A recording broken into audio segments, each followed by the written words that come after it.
고난주간 주제가 십자가의 복음입니다. 우리가 예수 그리스도께서 나를 구원하여 주셨다는 이 놀라운 복음, 이거야말로 기쁜 소식이요, 그 복음은 바로 십자가를 통하여서 이루어지게 되더라는 것입니다. 그렇기 때문에 기독교는 십자가의 종교가 되어진 것입니다. 십자가가 무슨 장신구나 우리의 몸에 달고 다니는 그런 어떤 보석이 되는 게 아니죠. 여러분, 십자가는 자랑할 것이 아닙니다. 십자가는 그저 우리가 주님을 바라볼 수 있는 믿음의 도구가 되어진 것입니다. 내 안에 십자가가 있는가 바라보라는 것입니다. 주님이 지신 십자가, 주님이 지신 그 놀라운 사랑의 십자가, 또한 놀라운 믿음의 모습들을 우리가 바라보면서 우리가 십자가를 바라볼 때에 주님이 날 사랑하신 그 놀라운 구속의 은혜가 깨달아지고, 또한 오늘도 주님이 날 위하여서 피 흘려 죽으시기까지 희생하였음을 깨닫게 되는 십자가 희생을 바라보게 되어지는 것입니다. 특별히 우리가 지난 시간 이제 마리아를 통하여서 예수님께서 그 마리아가 예수님 앞에 모든 것을 헌신하듯이 오늘도 우리 주님께서 우리를 향하신 정말 본인의 모든 것을 다 희생하신 것을 바라보게 되어지지 않습니까? 십자가의 희생이라는 것입니다. 우리가 지난주일 종료주일을 맞아서 예수님께서 예루살렘에 입성하실 때에 많은 이스라엘 백성들은 호산나 호산나 찬송하리로다, 우리가 지난주일 말씀을 통하여서 은혜를 받았습니다.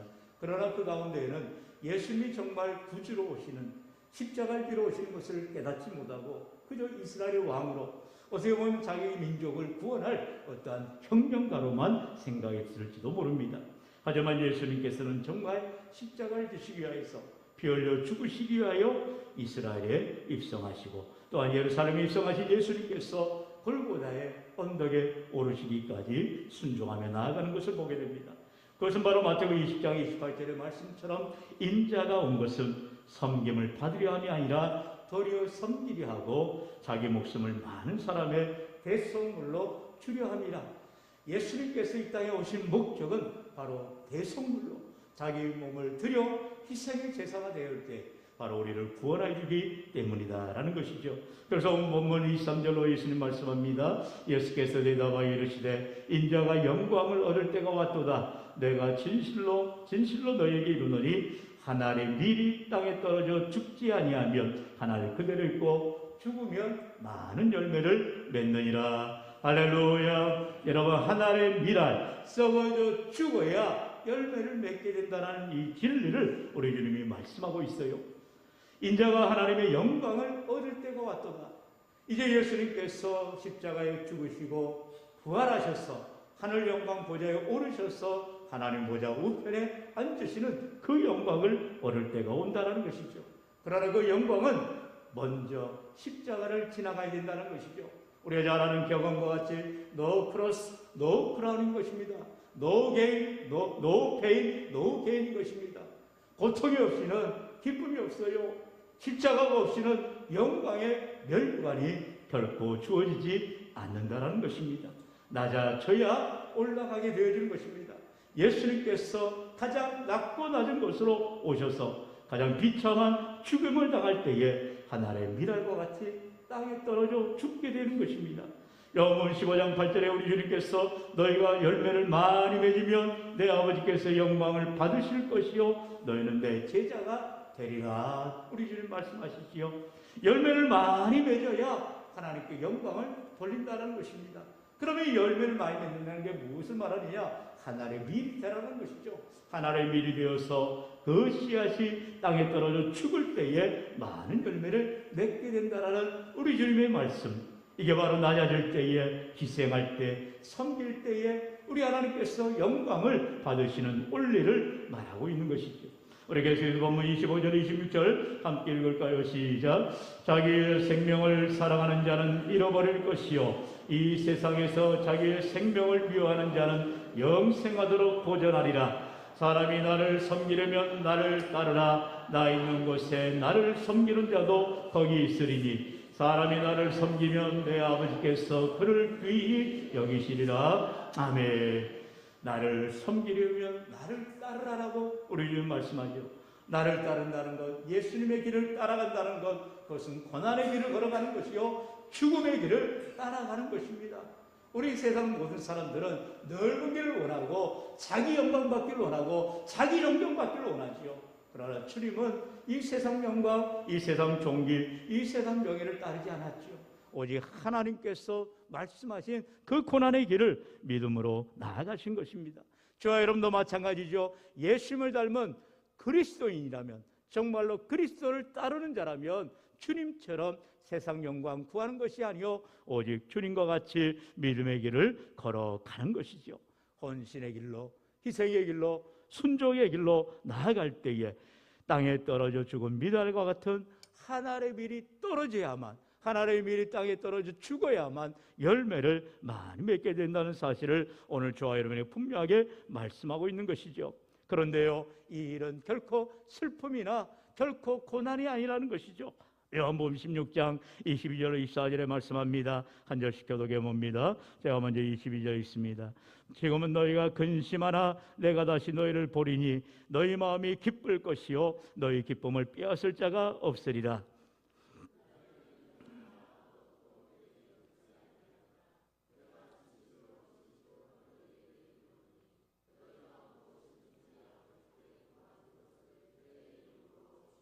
다 함께요. 지금까지는 너희가 내 이름으로 아무것도 구하지 아니하였으나 구하라 그리하면 받으리니 너희 기쁨이 충만하리라.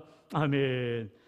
그동안 이 제자들은 예수님과 3년 동안 동고동락하였기 때문에 이제 예수님 앞에 뭘 구할 이유가 없었어요. 왜요? 예수님이 다 해결해 주셨기 때문입니다.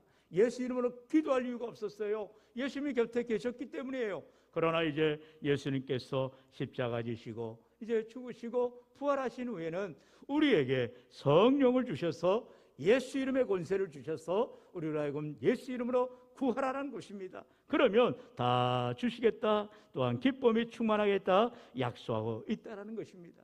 우리 주님께서 우리와 함께 한다는 사실을 바로 이 성령의 충만한 권능으로 역사해 주시는 것입니다.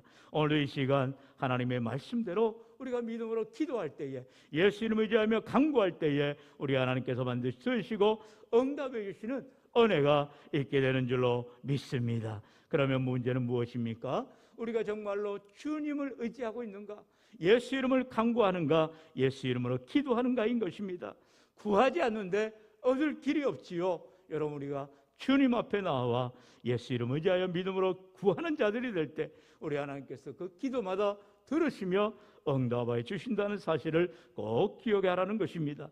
오늘도 주님 앞에 믿음으로 나와 오늘 주님 내 모든 죄를 위하여 당하신 십자가의 희생을 바라보며 나도 주님을 닮기를 원합니다. 주님의 십자가를 따라가기를 원합니다. 믿음으로 간구하며 주님 나를 도와주셔서 기도할 때에 하나님께서 도우시며 은혜를 베풀어 주시며 함께하여 주시는 것이죠. 그러면 이 기쁨과 평안함을 누구에게 주시느냐? 바로 예수님을 붙드는 자에게 주신다라고 말씀하시죠. 우리 마지막으로 요한복음 16장 33절 다 같이요, 시작. 이것을 너희에게 이르는 것은 너희로 내 안에서 평안을 누리게 하려 함이라.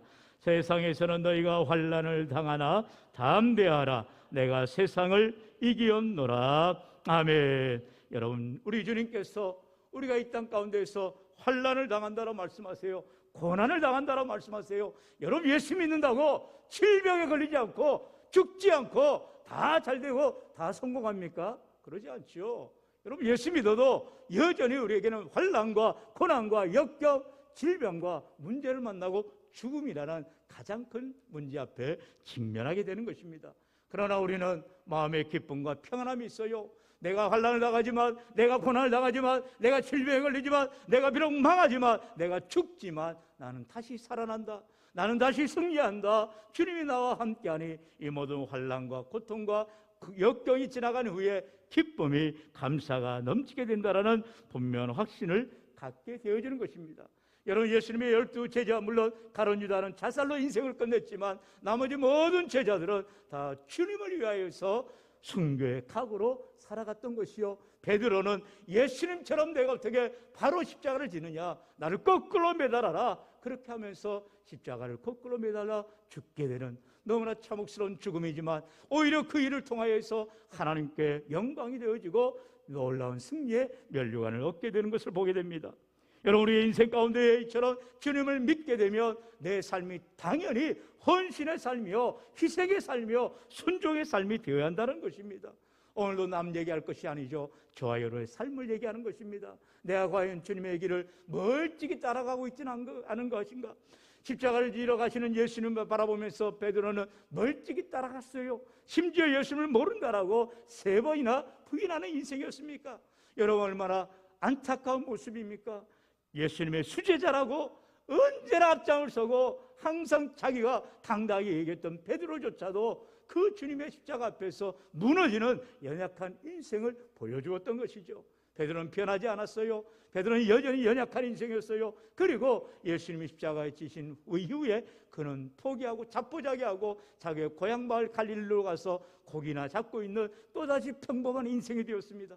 그러나 요한복음 21장 예수님께서 부활하시고 다시 그 동네에 오셔서 이제 베드로를 만나십니다. 그리고 바요나 시몬아, 네가 나를 사랑하느냐 3번 물을 때에 비로소 베드로는 주님의 사랑으로 그가 거듭나게 되어지고 성령의 충만함을 곧 받게 되어지고 초대교회의 귀한 지도자로 사명을 감당하게 된 것을 보게 됩니다.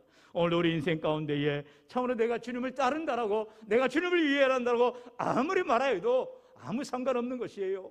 오직 내 안에 십자가 있을 때, 내 안에 주님의 보혈의 흔적이 있을 때, 주님의 능력이 내게 임할 때, 성령이 함께할 때만이 하나님 앞에 영광 드리는 귀한 인생들이 된 것을 꼭 기억하셔서 오늘 주님 날 위하여 헌신하시고 날 위하여 희생하시고 날 위하여 죽으신 주님의 그 십자가의 값진 희생을 깨닫게 해주시고 오늘도 내가 주님을 위하여서 희생을 자처하며 순종하며 믿음으로 헌신하는 귀한 삶이 될 때 참된 기쁨과 감사와 평안이 넘치는 삶, 정말로 주님이 나와 함께할 때에 담대하라 내가 세상을 이겨노라 말씀하시는 주님과 동행하며 영생복락을 소망하며 오늘도 내 십자가를 지고 기쁘게 주님의 길을 따라가는 제자의 길을 걸어가는 저와 여러분 되시기를 주의 이름으로 간절히 축원합니다. 축원합니다.